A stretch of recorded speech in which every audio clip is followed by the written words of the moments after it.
Hello friends, ഇനി കണക്ക് പരീക്ഷയ്ക്ക് വെറും 4 ദിവസം മാത്രമാണ് ബാക്കിയുള്ളത്. കഴിഞ്ഞ 5 വർഷങ്ങളിലെ മാത്സ് ഓണപരീക്ഷാ പേപ്പറുകൾ വിശകലനം ചെയ്ത് ഒരു 10 ചോദ്യങ്ങൾ തയ്യാറാക്കിയിട്ടുണ്ട്.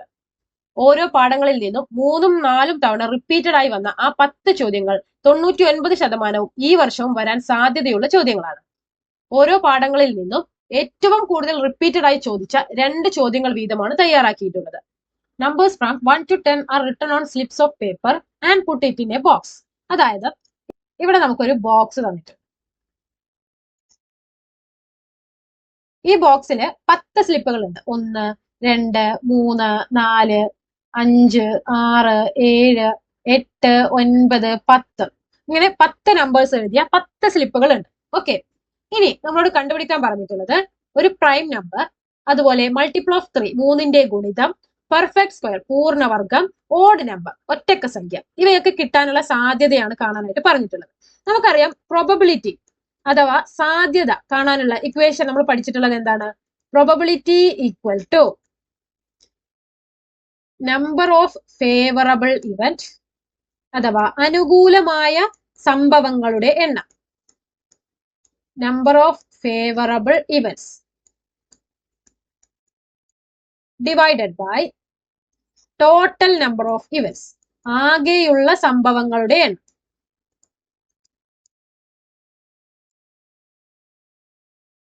ഇതാണ് നമ്മൾ പഠിച്ചിട്ടുള്ള equation. Number of favourable events divided by total number of events. Okay, അപ്പോ ഇവിടെ ടോട്ടൽ നമ്പർ ഓഫ് ഇവന്റ്സ് എന്ന് പറയുന്നത് എന്താണ്? നമുക്ക് തന്നിട്ടുള്ളതിൽ ആകെയുള്ള സംഭവം. അപ്പൊ ഇവിടെ നമുക്ക് തന്നിട്ടുള്ളത് സ്ലിപ്പാണ്, സ്ലിപ്സ് ഓഫ് പേപ്പർ ആണ് നമുക്ക് തന്നിട്ടുള്ളത്. അപ്പൊ ഇവിടെ നമുക്ക് ആകെയുള്ള സ്ലിപ്പുകൾ എത്രയാണ്? 10 എണ്ണമാണ്. അപ്പൊ നമുക്ക് ആദ്യം തന്നെ ടോട്ടൽ നമ്പർ ഓഫ് സ്ലിപ്സ് അല്ലെങ്കിൽ ടോട്ടൽ നമ്പർ ഓഫ് ഇവന്റ്സ് എത്രയാണ്? 10 ആണ്. അപ്പൊ ഈ 4 ചോദ്യത്തിലും ടോട്ടൽ നമ്പർ ഓഫ് ഇവന്റ്സ് 10 ആണ്. ഓക്കെ, നമുക്ക് പിന്നെ കണ്ടുപിടിക്കേണ്ടത് ആകെ number of favourable number of favourable events അഥവാ അനുകൂലമായ സംഭവങ്ങളുടെ എണ്ണം മാത്രമേ നമുക്ക് കണ്ടുപിടിക്കേണ്ടതുള്ളൂ. Okay, total number of events അഥവാ ആകെയുള്ള സംഭവങ്ങളുടെ എണ്ണം എങ്ങനെയാണ് കിട്ടിയതെന്ന് മനസ്സിലായില്ലേ? ഇവിടെ ടോട്ടൽ നമ്പർ ഓഫ് സ്ലിപ്സ് ആണ് നമ്മൾ നോക്കുന്നത്. 1, 2, 3, 4, 5, 6, 7, 8, 9, 10 സ്ലിപ്പുകളാണ് ഉള്ളത്. അതുകൊണ്ട് ടോട്ടൽ നമ്പർ ഓഫ് ഇവന്റ്സ് എത്ര വന്നു? 10 വന്നു.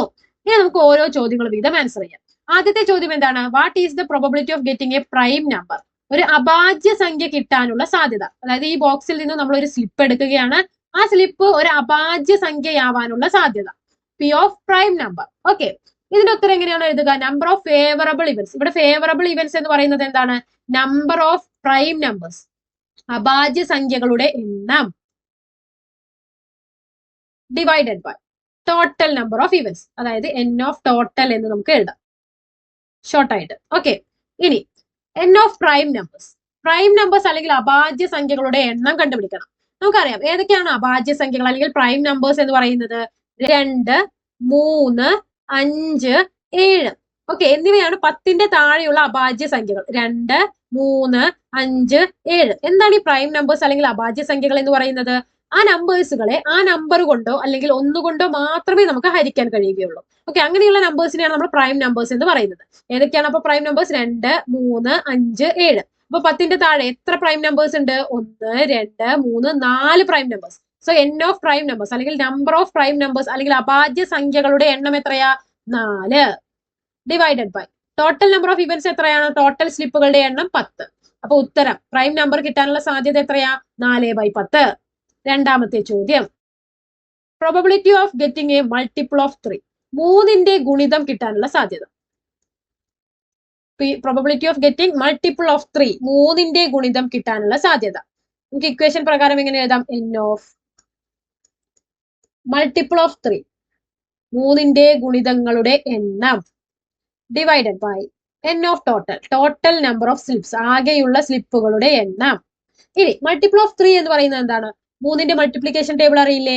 1 ഗുണിക്കണം 3 3, 2 ഗുണിക്കണം 3 6, 3 ഗുണിക്കണം 3 9, 4 ഗുണിക്കണം 3 12 ഇങ്ങനെ പോകുന്ന 3, 6, 9, 12, 15 അങ്ങനെ പോകുന്ന നമ്പേഴ്സുകളാണ് 3ന്റെ ഗുണിതങ്ങൾ അഥവാ 3ന്റെ മൾട്ടിപ്പിൾസ്. അപ്പൊ 10ന്റെ താഴെയുള്ള 3ന്റെ മൾട്ടിപ്പിൾസ് ഏതൊക്കെയാണ്? 3, 6, 9 എത്ര ഉണ്ട്? 3 എണ്ണം ഉണ്ട്. അപ്പോൾ നമുക്ക് എന്ത് പറയാം? എൻ ഓഫ് മൾട്ടിപ്പിൾ ഓഫ് 3 അതായത് 3ന്റെ മൾട്ടിപ്പിളിന്റെ അല്ലെങ്കിൽ 3ന്റെ ഗുണിതങ്ങളുടെ എണ്ണം 3, ടോട്ടൽ നമ്പർ ഓഫ് സ്ലിപ്സ് പിന്നെ 10. ഓക്കെ, അപ്പൊ ഉത്തരം 3/10. മൂന്നാമത്തെ ചോദ്യം, probability of getting a perfect square അഥവാ ഒരു പൂർണ്ണവർഗം കിട്ടാനുള്ള സാധ്യത P of perfect square equal to N of perfect square അഥവാ പെർഫെക്റ്റ് സ്ക്വയർ അല്ലെങ്കിൽ പൂർണ്ണവർഗങ്ങളുടെ എണ്ണം divided by total number of slips N of total. എന്താണ് പെർഫെക്റ്റ് സ്ക്വയർ അല്ലെങ്കിൽ പൂർണ്ണവർഗം എന്ന് പറയുന്നത്? ഒന്നിന്റെ സ്ക്വയർ എത്രയാണ്? 1. രണ്ടിന്റെ സ്ക്വയർ എത്രയാണ്? 4. 3ന്റെ സ്ക്വയർ എത്രയാണ്? 9. 4ന്റെ സ്ക്വയർ എത്രയാണ്? 16. ഇങ്ങനെ പോകുന്ന നമ്പേഴ്സ് 1, 4, 9, 16. അടുത്തത് 5ന്റെ സ്ക്വയർ 25, 6ന്റെ സ്ക്വയർ 36. അപ്പൊ 1, 4, 9, 16, 25, 36 ഇങ്ങനെ പോകുന്ന നമ്പേഴ്സിനെയാണ് നമ്മൾ പെർഫെക്റ്റ് സ്ക്വയേഴ്സ് അഥവാ പൂർണ്ണവർഗങ്ങൾ എന്ന് പറയുന്നത്. അപ്പൊ 10ന്റെ താഴേക്ക് എത്ര പെർഫെക്റ്റ് സ്ക്വയേഴ്സ് ഉണ്ട്? 1, 4, 9. എത്ര എണ്ണം ഉണ്ട്? 3 എണ്ണം. സോ നമ്മൾ എൻ ഓഫ് പെർഫെക്റ്റ് സ്ക്വയർ എത്ര ഉണ്ട്? പെർഫെക്റ്റ് സ്ക്വയർ അല്ലെങ്കിൽ പൂർണ്ണവർഗങ്ങളുടെ എണ്ണം, നമ്മുടെ ബോക്സിലുള്ള പൂർണ്ണവർഗങ്ങളുടെ എണ്ണം 3 എണ്ണം divided by total number of slips, ആകെയുള്ള സ്ലിപ്പുകളുടെ എണ്ണം 10. അപ്പൊ ഉത്തരം 3/10. ഇനി last question, what is the probability of getting an odd number? ഒരു ഓഡ് നമ്പർ അല്ലെങ്കിൽ ഒറ്റക്ക സംഖ്യ കിട്ടാനുള്ള സാധ്യത. ഇക്വേഷൻ എന്താണ്? N of odd number, number of odd number അല്ലെങ്കിൽ ഒറ്റക്ക സംഖ്യകളുടെ എണ്ണം divided by N of total, ആകെയുള്ള സ്ലിപ്പുകളുടെ എണ്ണം. ഇനി ഓഡ് നമ്പേഴ്സ് അല്ലെങ്കിൽ ഒറ്റക്ക സംഖ്യകൾ എന്ന് പറയുന്നത് ഏതൊക്കെയാണ്? 1, 3, 5, 7, 9 ഇവയാണ് ഒറ്റക്ക സംഖ്യകൾ. ബാക്കിയുള്ളതൊക്കെ ഈവൻ നമ്പേഴ്സ്, ഇരട്ട സംഖ്യകളാണ്. ഓക്കെ, അപ്പൊ ഒറ്റക്ക സംഖ്യകളുടെ എണ്ണം എത്രയാ? 1, 2, 3, 4, 5. അപ്പൊ നമ്മുടെ ബോക്സിൽ 5 ഒറ്റക്ക സംഖ്യകളാണ് ഉള്ളത്. അപ്പൊ എൻ ഓഫ് ഓഡ് നമ്പർ എന്നുള്ളിടത്ത് 5 എന്ന് കൊടുക്കുന്നു. എൻ ഓഫ് ടോട്ടൽ എത്രയാ? 10. അപ്പൊ നമുക്ക് എന്ത് കിട്ടി? ഓഡ് നമ്പർ അഥവാ ഒറ്റക്ക സംഖ്യ കിട്ടാനുള്ള സാധ്യത 5/10. ക്ലിയർ ആയില്ലേ? സിമ്പിൾ അല്ലേ? ഓക്കെ, അപ്പൊ നമുക്ക് മാത്തമാറ്റിക്സ് ഓഫ് ചാൻസ് അഥവാ സാധ്യതകളുടെ ഗണിതം എന്ന പാഠഭാഗത്തിൽ നിന്നും ഇതുപോലെ ഇത് വളരെ അധികം റിപ്പീറ്റഡ് ആയിട്ട് ഒരുപാട് തവണ ചോദിച്ചിട്ടുള്ള ക്വസ്റ്റ്യൻ ആണ്. ഇവിടെ 1 to 10 എന്നുള്ളത് 1 to 30 ആവാം, 1 to 50 ആവാം. ഓക്കെ, അപ്പൊ അതിനൊക്കെ അനുസരിച്ച് എന്ത് ചെയ്യണം? പ്രൈം നമ്പേഴ്സിന്റെയും മൾട്ടിപ്പിൾ ഓഫ് 3ന്റെയും പെർഫെക്റ്റ് സ്ക്വയേഴ്സിന്റെയും ഓഡ് നമ്പേഴ്സിന്റെയും എണ്ണത്തിന് മാറ്റങ്ങൾ വരും. അതുപോലെ തന്നെ ടോട്ടൽ നമ്പർ ഓഫ് ഇവന്റ്സ് എത്രയാവും? ഇപ്പൊ 1 to 50 സ്ലിപ്പ് ആണെങ്കിൽ ടോട്ടൽ നമ്പർ ഓഫ് ഇവന്റ്സ് 50 ആവും. ഓക്കെ, അപ്പൊ അതിനുള്ള ചേഞ്ചസ് വരും. ഇനി നമുക്ക് മാത്തമാറ്റിക്സ് ഓഫ് ചാൻസ് അഥവാ സാധ്യതകളുടെ ഗണിതം എന്ന പാഠഭാഗത്തിൽ നിന്നും ഒരുപാട് തവണ റിപ്പീറ്റ് ചെയ്തിട്ടുള്ള മറ്റൊരു ചോദ്യം നോക്കാം. In the figure, the radius of the large circle is the diameter of the small circle. ഇവിടെ നമുക്കൊരു ഫിഗർ തന്നിട്ടുണ്ട്. ഇവിടെ ഒരു ലാർജ് സർക്കിൾ, ഒരു വലിയ വൃത്തവുമുണ്ട്, ഒരു ചെറിയ വൃത്തവുമുണ്ട്. ഇതാണ് ഈ വലിയ വൃത്തത്തിന്റെ സെന്റർ എന്ന് പറയുന്നത്. ഓക്കെ, അതായത് ഇത് ഈ ഒരു വലിയ വൃത്തത്തിന്റെ റേഡിയസ് അഥവാ ആരമാണ്. ഈ റേഡിയസ് അതായത് വലിയ വൃത്തത്തിന്റെ റേഡിയസ് ഡയമീറ്റർ അഥവാ വ്യാസമാക്കിക്കൊണ്ടാണ് ഈ ചെറിയ സർക്കിൾ വന്നിട്ടുള്ളത്. ഓക്കെ, ഈ ഒരു ചെറിയ സർക്കിൾ വന്നിട്ടുള്ളത് വലിയ സർക്കിളിന്റെ റേഡിയസ് അഥവാ ആരം ഡയമീറ്റർ അഥവാ വ്യാസമാക്കിക്കൊണ്ടാണ് ചെറിയ സർക്കിൾ വന്നിട്ടുള്ളത്. ഓക്കെ, നമുക്ക് ഈ ഒരു ഫിഗർ നോക്കിയാൽ തന്നെ അത് മനസ്സിലാവും. A dot is put into the figure without looking. നമ്മൾ നോക്കാതെ ഈ ഒരു ഫിഗറിൽ ഒരു കുത്ത് ഇടുകയാണ്.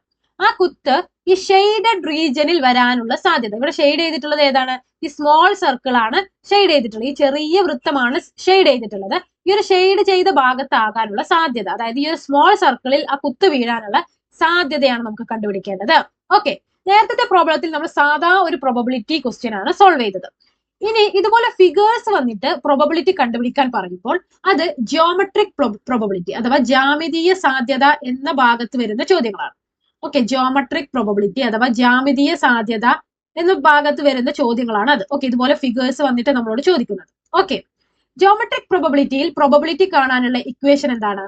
നേരത്തെ പ്രോബബിലിറ്റി കാണാനുള്ള ഇക്വേഷൻ നമ്മൾ എന്താണ് എഴുതിയത്? Number of favourable events divided by total number of events അല്ലേ? ഇവിടെ പ്രോബബിലിറ്റി കാണാനുള്ള ഇക്വേഷൻ എന്താണ്? Area of favourable space, area of favourable space divided by total area. Okay, ഒരു ഫിഗർ തന്നിട്ട് ഇതിലെ സ്പേസുകൾ ഉപയോഗിച്ച് പ്രോബബിലിറ്റി കാണാനായിട്ട് പറഞ്ഞിട്ടുണ്ടെങ്കിൽ, ഓക്കെ, അതിൽ അതായത് ആ ഒരു ഫിഗറിലെ റീജിയനുകൾ ഉപയോഗിച്ച് പ്രോബബിലിറ്റി അഥവാ സാധ്യത കാണാനായി പറഞ്ഞിട്ടുണ്ടെങ്കിൽ നമ്മൾ ജിയോമെട്രിക് പ്രോബബിലിറ്റി അഥവാ ജ്യാമിതീയ സാധ്യതയാണ് ഉപയോഗിക്കുക. ജിയോമെട്രിക് പ്രോബബിലിറ്റിയുടെ കീഴിൽ വരുന്ന പ്രോബബിലിറ്റീസ് കാണാനുള്ള equation area of favourable space divided by total ഏരിയയാണ്. ഓക്കെ, അപ്പൊ ഇനി നമുക്ക് കണ്ടുപിടിക്കേണ്ടത് എന്താണ്? ഇവിടെ ടോട്ടൽ ഏരിയ എന്ന് പറയുന്നത് എന്താണ്? നമുക്ക് തന്നിട്ടുള്ള ആ ഒരു ഫിഗർ ഉണ്ടാവുമല്ലോ, ആ ഒരു ഫിഗറിന്റെ മുഴുവൻ ഏരിയ അല്ലെങ്കിൽ മുഴുവൻ പരപ്പളം ഓക്കെ, അതാണ് നമ്മൾ ടോട്ടൽ ഏരിയ എന്നതുകൊണ്ട് ഉദ്ദേശിക്കുന്നത്. അപ്പൊ ഈ ഒരു ഫിഗർ എന്ന് പറയുന്നത് എന്താണ്? ഈ ലാർജ് സർക്കിൾ ആണ് അല്ലെ ഈ ഒരു ഫിഗർ എന്ന് പറയുന്നത്. അപ്പൊ ഈ ഒരു ലാർജ് സർക്കിളിന്റെ ഏരിയയാണ് ടോട്ടൽ ഏരിയ എന്ന് പറഞ്ഞു വരുന്നത്. ഓക്കെ, ഇനി നമുക്ക് കണ്ടുപിടിക്കേണ്ടത് ഫേവറബിൾ സ്പേസ് ആണ്. ഇവിടെ ഷെയ്ഡഡ് റീജിയനിൽ ഡോട്ട് വീഴാനുള്ള സാധ്യതയാണ് നമുക്ക് കണ്ടുപിടിക്കേണ്ടത്. അതുകൊണ്ട് ഈ ഷെയ്ഡഡ് റീജിയൻ ആണ് ഈ ഒരു ചോദ്യത്തിലെ ഫേവറബിൾ സ്പേസ് എന്ന് പറയുന്നത്, അതായത് അനുകൂലമായ സ്ഥലം എന്ന് പറയുന്നത്. ഓക്കെ, അപ്പൊ ഫേവറബിൾ സ്പേസ് എന്ന് പറയുന്നത് എന്താണ്? ഈ ഒരു സ്മോൾ സർക്കിൾ. ഓക്കെ, ഈ ഒരു സ്മോൾ സർക്കിൾ അല്ലെങ്കിൽ ഈ ഒരു ചെറിയ വൃത്തമാണ് നമ്മുടെ ഫേവറബിൾ സ്പേസ്. അപ്പൊ നമുക്ക് നമ്മുടെ ഇക്വേഷൻ എങ്ങനെ എഴുതാം? ഏരിയ ഓഫ് ഫേവറബിൾ സ്പേസ് എന്നതിന് പകരം area of small circle divided by total area എന്നതിന് പകരം area of large circle. Okay, എങ്ങനെയാണെന്ന് മനസ്സിലായില്ലേ? അപ്പൊ നമുക്ക് ഇക്വേഷൻ ആ ഒരു രീതിയിലേക്ക് മാറ്റി എഴുതാം. ഏരിയ ഓഫ്, ഇവിടെ ഫേവറബിൾ സ്പേസ് എന്ന് പറയുന്നത് നമുക്ക് ഷെയ്ഡഡ് റീജിയനിൽ ഡോട്ട് വീഴാനുള്ള സാധ്യതയാണ് കണ്ടുപിടിക്കേണ്ടത്. ഷെയ്ഡഡ് റീജിയൻ എന്ന് പറയുന്നത് സ്മോൾ സർക്കിൾ ആണ്, അഥവാ ചെറിയ വൃത്തമാണ്. അതുകൊണ്ട് ആ സ്മോൾ സർക്കിൾ ആണ് നമ്മുടെ ഫേവറബിൾ സ്പേസ് എന്ന് പറയുന്നത്. അപ്പൊ നമ്മൾ ഫേവറബിൾ സ്പേസിന് പകരം സ്മോൾ സർക്കിൾ എന്ന് എഴുതി. ഇപ്പൊ area of small circle divided by, ഇനി ടോട്ടൽ ഏരിയ എന്ന് പറയുന്നത് ആ ഒരു ഫിഗറിന്റെ മുഴുവൻ ഏരിയയാണ്. അതായത് നമുക്ക് ഈ ഒരു ഫിഗർ എന്ന് പറയുന്നത് ഈ ഒരു ലാർജ് സർക്കിൾ ആണ്. അപ്പൊ ഈ ഒരു ലാർജ് സർക്കിളിന്റെ ഏരിയയാണ് ടോട്ടൽ ഏരിയ. അപ്പൊ നമുക്ക് അതിനെ എങ്ങനെ എഴുതാം? ടോട്ടൽ ഏരിയ എന്ന് പറയുന്നത് ഏരിയ ഓഫ് ലാർജ് സർക്കിൾ. ഈ ഒരു ഇക്വേഷനിൽ നിന്നും നമ്മുടെ ക്വസ്റ്റ്യൻ അനുസരിച്ചുള്ള ഇക്വേഷൻ ഉണ്ടാക്കിയെടുക്കുക എന്നതാണ് ആദ്യത്തെ ടാസ്ക്. ഓക്കെ, ഇനി നമുക്ക് എന്ത് ചെയ്യണം? ഈ സ്മോൾ സർക്കിളിന്റെയും ലാർജ് സർക്കിളിന്റെയും ഏരിയ അല്ലെങ്കിൽ പരപ്പളവ് കണ്ടുപിടിക്കണം. നമുക്കറിയാം ഒരു സർക്കിളിന്റെ ഏരിയ കാണാനുള്ള ഇക്വേഷൻ എന്താണ്? Pi R square. ഒരു സർക്കിൾ അഥവാ ഒരു വൃത്തത്തിന്റെ പരപ്പളവ് കാണാനുള്ള ഇക്വേഷൻ പൈ ആർ സ്ക്വയർ ആണ്. ഇതിൽ ആർ എന്ന് പറയുന്നത് എന്താണ്? റേഡിയസ് അഥവാ ആരമാണ്. അപ്പൊ നമുക്ക് എന്ത് ചെയ്യാം? ഈ ഒരു ലാർജ് സർക്കിളിന്റെ റേഡിയസ് ആർ എന്ന് എടുക്കാം. ഓക്കെ, അതായത് ഈ ഒരു ലാർജ് സർക്കിളിന്റെ റേഡിയസ് അഥവാ ആരം നമുക്ക് സ്മോൾ ലെറ്റർ ആർ കൊണ്ട് സൂചിപ്പിക്കാം. ഓക്കെ, ഇനി നമുക്കറിയാം ഈ ഒരു സ്മോൾ സർക്കിളിന്റെ റേഡിയസ് എന്ന് പറയുന്നത് ഈ ഒരു സ്പേസ് ആണ് അല്ലെ? അപ്പൊ ഇതിന്റെ ഈ ടോട്ടൽ ലെങ്ത് എത്രയാണ്? അതായത് ഈ ഒരു ചെറിയ സർക്കിളിന്റെ ഡയമീറ്റർ എന്ന് പറയുന്നത് ഈ ഒരു വലിയ സർക്കിളിന്റെ റേഡിയസിനെ അല്ലേ? അത് എത്രയാണ് നമ്മൾ എടുത്തിട്ടുള്ളത്? സ്മോൾ ലെറ്റർ ആർ ആണ്. അതായത് ഈ ഒരു ടോട്ടൽ ലൈനിന്റെ ലെങ്ത് എന്ന് പറയുന്നത് സ്മോൾ ലെറ്റർ ആർ ആണ്. അങ്ങനെയെങ്കിൽ ഈ ടോട്ടൽ ലൈനിന്റെ പകുതി എന്ന് പറയുന്നത് എത്രയായിരിക്കും? ഈ സ്മോൾ ലെറ്റർ ആറിന്റെ പകുതി ആയിരിക്കില്ലേ? അതായത് ഈ സ്മോൾ സർക്കിളിന്റെ റേഡിയസ് അഥവാ ആരം എന്ന് പറയുന്നത് ഇത് മുതൽ ഇതുവരെയുള്ള ദൂരമാണ്. അതെത്രയാണ്? സ്മോൾ ലെറ്റർ ആർ ബൈ 2 ആണ്. ക്ലിയർ ആയില്ലേ? ഓക്കെ, അപ്പൊ നമുക്ക് ഏരിയ ഓഫ് സ്മോൾ സർക്കിൾ എന്നോടത്ത് നമുക്ക് എങ്ങനെ എഴുതാം? പൈ ഇൻറ്റു റേഡിയസിന്റെ സ്ക്വയർ. ഇവിടെ സ്മോൾ സർക്കിളിന്റെ റേഡിയസ് എന്താണ്? ആരം ആർ ബൈ 2 ആണ്. അപ്പൊ നമുക്ക് pi R by 2 whole square divided by area of large circle എന്താണ്? പൈ ഇൻറ്റു ലാർജ് സർക്കിളിന്റെ റേഡിയസ് അഥവാ ആരം എന്ന് പറയുന്നത് സ്മോൾ ലെറ്റർ ആർ ആണ്. Pi R square. ഓക്കെ, അപ്പൊ നമുക്ക് ഇക്വേഷൻ കിട്ടിയില്ലേ? ഇനി ഇത് സോൾവ് ചെയ്യുമ്പോൾ നമുക്ക് പ്രോബബിലിറ്റിയുടെ ഉത്തരം കിട്ടും.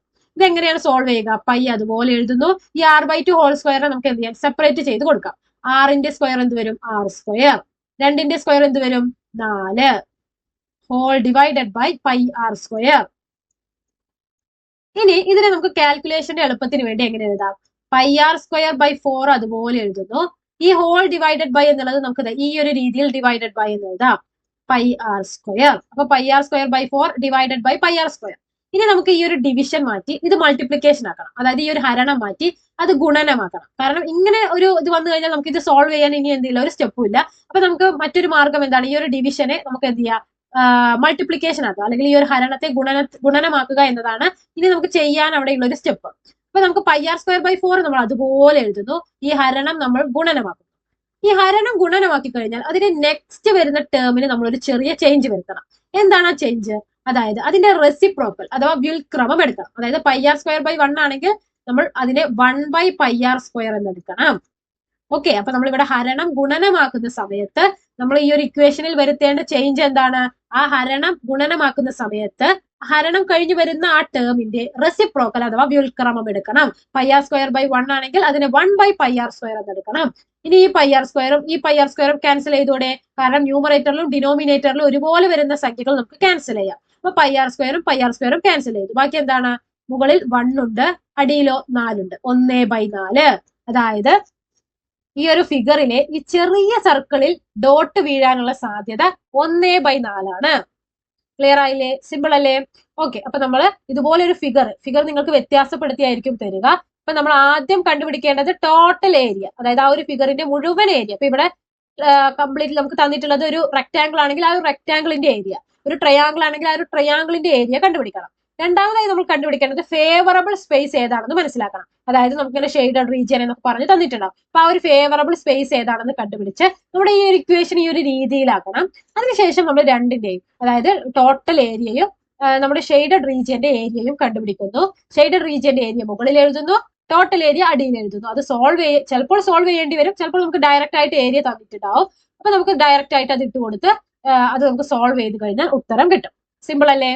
ഓക്കെ, ഇനി അടുത്തതായി സെക്കൻഡ് ഡിഗ്രി ഇക്വേഷൻസ്, രണ്ടാം കൃതി സമവാക്യത്തിൽ നിന്നും എപ്പോഴും റിപ്പീറ്റഡ് ആയി വരുന്ന രണ്ട് ചോദ്യങ്ങൾ ഏതൊക്കെയാണെന്ന് നോക്കാം.